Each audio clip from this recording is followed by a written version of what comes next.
जम्मू में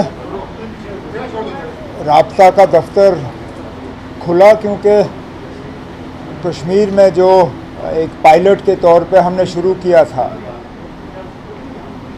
हमारा तजुर्बा रहा है कि वो ठीक ठाक चला।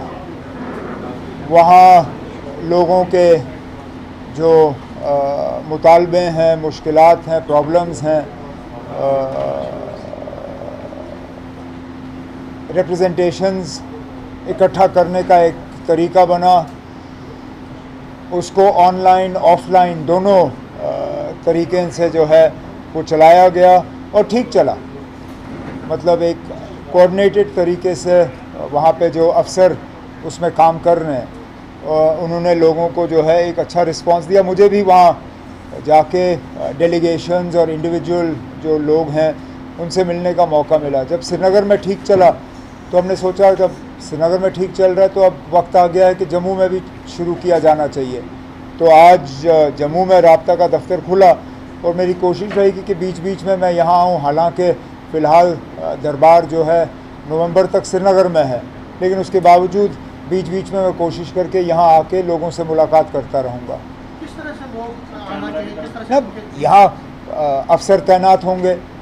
यहाँ एक तो जिस तरह श्रीनगर में ऑनलाइन जो है मेमोरेंडम या जो उनके जो डिमांड्स हैं वो डाले जाते हैं या उनकी शिकायत रहती है या कोई मसला होता है, एक तो ऑनलाइन तरीके से। ऑफलाइन भी वो यहाँ आके अपना जो है रिप्रेजेंटेशन यहाँ डाल सकते हैं। यहाँ अफसर तैनात होंगे, दफ्तर खुला होगा और कोशिश की जाएगी कि उनके मसले जो हैं उनका हल हो। सर, जो राब्ता स्कीम है, इसी पर मैं तीसरा सवाल मेरा है कि कई लोगों की शिकायतें होती कि हम तो आते हैं लेकिन पूरा डिले हो जाता है। क्या डिले तो लेकिन अब कोई अब वैसे भी गवर्नमेंट में टाइम फ्रेम है। मैंने अपनी पिछली हुकूमत में पब्लिक सर्विस गारंटी एक्ट जो है वो पास कराया था। उसमें कई सारी हुकूमत के जो फैसले हैं उन पर वक्त की पाबंदी लगी थी। उस लिस्ट को जो है बढ़ा दिया गया है और बार बार जो है उस लिस्ट का रिव्यू करके उसमें और गवर्नमेंट सर्विसेज जो हैं जोड़ दिए जाते हैं। कोशिश हमारी रहती है कि कम से कम वक्त के अंदर अंदर ज़्यादा से ज़्यादा जो है ये लोगों के मुतालबे हल हों। सर, एक सवाल जो मैं पिछले कई दिनों से फिर ये सवाल पूछूंगी वो है रिजर्वेशन इशू पे। आपने अभी जो कैबिनेट मीटिंग हुई थी उसमें सब कमेटी जो कैबिनेट की सब कमेटी रिकमेंडेड जो रिपोर्ट उन्होंने दी थी उस पर बात की है। पीडीपी और सज्जाद लोग कह रहे हैं कि ये टैक्टिक है टू वेस्ट टाइम। तो आप पीडीपी ये कह रहे हैं trust of students in be tested. वो पीडीपी वाले तो एक से आप पीडीपी वाले किस मुंह से ये बात करते हैं? जब महबूबा मुफ्ती को वोट चाहिए थे उन्होंने अपनी पार्टी के लोगों पे सख्त पाबंदी लगाई थी कि वो रिजर्वेशन के मामले में बात भी नहीं कर सकते हैं। मैं वो ट्वीट के रिकॉर्ड निकालूं जो उस वक्त पीडीपी ने और महबूबा मुफ्ती ने अपने हैंडल से डाले थे कि nobody in the party is authorised to speak on reservation. क्योंकि उस वक्त महबूबा मुफ्ती साहिबा अनंतनाग से इलेक्शन लड़ रही थी, उनको रजौरी पुंछ से वोट चाहिए थे और इसलिए वो रिजर्वेशन के मामले पे खामोश रहीं। उस वक्त उन्होंने रिजर्वेशन पे बात क्यों नहीं की? उस वक्त वोट हासिल करने के लिए महबूबा मुफ्ती ने रिजर्वेशन के मामले पे न सिर्फ खामोशी अदा की बल्कि सौदा किया। आज उनको अचानक रिजर्वेशन के मामले पे लोगों के साथ हमदर्दी नज़र आ रही है। ये हमदर्दी तब दिखनी चाहिए थी जब वो इलेक्शन लड़ रही थी। तो पीडीपी और इन बाकियों को कोई सजाद लोन साहब के बारे में हम क्या कहें? 5 साल तो वो हुकूमत के करीब रहे जब ये सारा कुछ हुआ।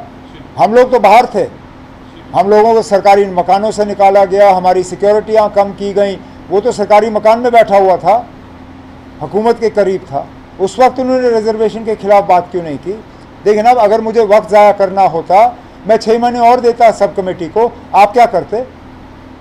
क्या आपके पास कोई तरीका था मुझे मजबूर करने पे कि मैं ये रिपोर्ट जो है 6 महीने के अंदर अंदर कंप्लीट करूं? कितनी कमेटियां हैं इस मुल्क में जिन्होंने वक्त के अंदर जो है अपनी रिपोर्ट तैयार की? आम तौर पे कमेटी बनती है 6 महीने 6 महीने 6 महीने करते करते सालों साल निकल जाते हैं। ये शायद पहली मर्तबा ऐसी बात की होगी कि कमेटी को 6 महीने दी गई और 6 महीने के अंदर अंदर उन्होंने अपना काम मुकम्मल किया। लेकिन रिपोर्ट को उसके बाद लॉ डिपार्टमेंट को एग्जामिन करना ही पड़ता है। आप इस प्रोसेस को हाईजैक नहीं कर सकते हो। It's a legal document, it requires legal examination. Cabinet ने इस रिपोर्ट को एक्सेप्ट करके लॉ डिपार्टमेंट को भेजा हुआ एग्जामिनेशन के लिए, अपने कमेंट्स के लिए। The report has come, we have taken the report, it has been sent to the law department now for comments. Law departments के कमेंट्स आके कैबिनेट इस पे बहस करेगी और अगला कदम वहाँ से आएगा। वो ना आप छोड़ दीजिए। 8 महीने हो गए अब आपको कृषि संभाले हुए हैं, कितना आप अभी तक लोगों के एक्सेप्ट ना, मैं 8 महीने, 10 महीने, साल, 2 साल, 3 साल नहीं गिनता हूँ ना। लोगों ने हमें 5 साल दिए, ये सवाल आप हमें 5 साल के बाद करिए। नहीं ना, आपने बहुत कर लिया ना, नहीं ना, बहुत होगा। स्टेटहुड को लेके ही क्वेश्चन है, आप लोग काफी समय से बोलते रहे कि हम सरकार से उम्मीद करते हैं स्टेटहुड मिलेगा, क्या अब आप सुप्रीम कोर्ट की तरफ भी इख्तियार करेंगे, ऐसा कोई प्लान है? और सेकंड क्वेश्चन है, जो एयर सेफ्टी को लेकर काफी कंसर्न्स रिसेंटली देखने को मिले हैं, उसको लेकर स्टेट गवर्नमेंट क्या करे? नहीं, हम कुछ नहीं कर रहे हैं, एयर सेफ्टी हमारे हाथ में है ही नहीं। सिविल एविएशन डिपार्टमेंट किसी रियासत के पास है। नहीं सर, स्टेट मतलब हमारे पास मतलब स्टेट का कोई रोल जो है सिविल एविएशन में नहीं है, बिल्कुल भी नहीं। आप भी जिन जहाज़ों पे चढ़ते हैं, मैं भी उन्हीं जहाज़ों पे चढ़ता हूँ। हम उन लोगों पे जो है भरोसा करते हैं जिनकी ये जिम्मेदारी है। ये government of India, ministry of civil aviation और DGCA की जिम्मेदारी है। हम उम्मीद करेंगे कि जो भी कारण या वजूहात हैं अहमदाबाद के हादसे के पीछे, उनके बारे में जल्दी से जल्दी जो है पता चले और उनका जो है दोबारा ना हो, यही हमारी उम्मीद होगी। जहाँ तक आपका पहला सवाल था, आगे हमें क्या करना होगा स्टेट हुड लाने के लिए, उस पर हम बाद में बात करेंगे। फ़िलहाल तो हम उम्मीद लगाए बैठे हैं कि वज़ीर आज़म साहब ने जो लोगों के साथ वादा किया और उस वादे को दोहराया सोनमर्ग में भी और उसके बाद भी, वो अपने ये हुकूमत जो है अपनी बात पे कायम रहेगी और जम्मू कश्मीर को जो है रियासत का दर्जा वापस मिलेगा। सर, क्योंकि आप भी खुद कह रहे हैं कि आप इतने पावरफुल नहीं हैं, ब्यूरोक्रेसी में आपके कई लोग आपसे नहीं, आपकी बात नहीं मानते, तो आप क्या कोई लीगल ऑप्शन? तो जब हमें लीगल ऑप्शन की बात करनी होगी उस वक्त मैं आपको बुला के कह दूंगा। इंडस वाटर ट्रीटी के सस्पेंशन के बाद अब एक प्रपोजल आया है गवर्नमेंट की तरफ से कि 113 किलोमीटर का कैनाल बनाया जाएगा जिसमें चिनाब के पानी को डाइवर्ट किया जाएगा पंजाब को। कोई नहीं लेगा ना, मैं तो कम से कम इस बात की इजाज़त फ़िलहाल नहीं दूंगा। पहले हमें अपना पानी अपने लिए इस्तेमाल करने दीजिए, फिर हम बाकियों की बात करेंगे। यहाँ जम्मू में सूखा पड़ा हुआ है ना, यहाँ जम्मू में नलकों में पानी नहीं है, मैं पंजाब पानी क्यों भेजूँ? पंजाब के पास पहले ही इंडस वाटर ट्रीटी के तहत 3 दरियाएँ थीं, उस वक्त पंजाब ने हमें पानी दिया। हम तरस रहे थे जब वो क्या कहते हैं उसको, वो उज मल्टीपर्पज़ प्रोजेक्ट और वो दूसरा है क्या, what is the name of that, क्या शाहपुर कंडी बैराज पे कितने साल उन्होंने हमें रुलाया। लड़ के उस शाहपुर कंडी का जो है थोड़ा सा उस पर कार्रवाई हुई। फ़िलहाल ये पानी हमारे लिए है, हम ये पानी खुद इस्तेमाल करेंगे, फिर बाकियों के बारे में सोचेंगे। है दो चीज़ों पे हम फ़िलहाल काम कर रहे हैं।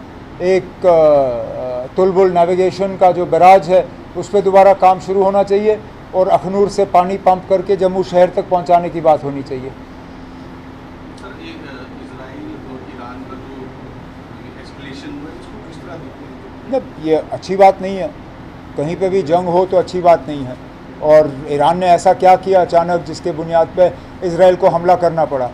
ठीक 2 महीने पहले अमेरिका के शायद इंटेलिजेंस की चीफ जो हैं, उन्होंने ये कहा कि Iran is nowhere close to creating a nuclear bomb. ये 2 महीने पहले उनकी जो है एविडेंस थी। आज 2 महीने के बाद अचानक इजराइल ने ईरान पे हमला किया। ये मतलब जितनी जल्दी ये सिलसिला रुके उतना अच्छा है, क्योंकि अब आप देखें लड़ाई तो ईरान और इजराइल के दरमियान है, लेकिन हमारे लोग उसमें फंसे हुए हैं। 1300 से 1400 हमारे बच्चे जो हैं वहाँ फंसे हैं। अब एक एक करके हम उनको निकाल रहे हैं। 90 पहले निकले, अब 400 और हमने सेफ जगह मशहद तक पहुँचाया है। अब कोशिश की जा रही है कि सारे जो 6000 से ज़्यादा शायद स्टूडेंट्स ऑल इंडिया लेवल पे और 1600 के आसपास जम्मू कश्मीर के, उनको हम निकालने का काम कर रहे हैं। कल थोड़ा इशू हुआ था सर, वो थोड़ी सी लापरवाही रही दिल्ली में गाड़ियों के मामले में। उस अफसर को कहा गया कि आगे से जो है थोड़ा सा ख्याल रखें।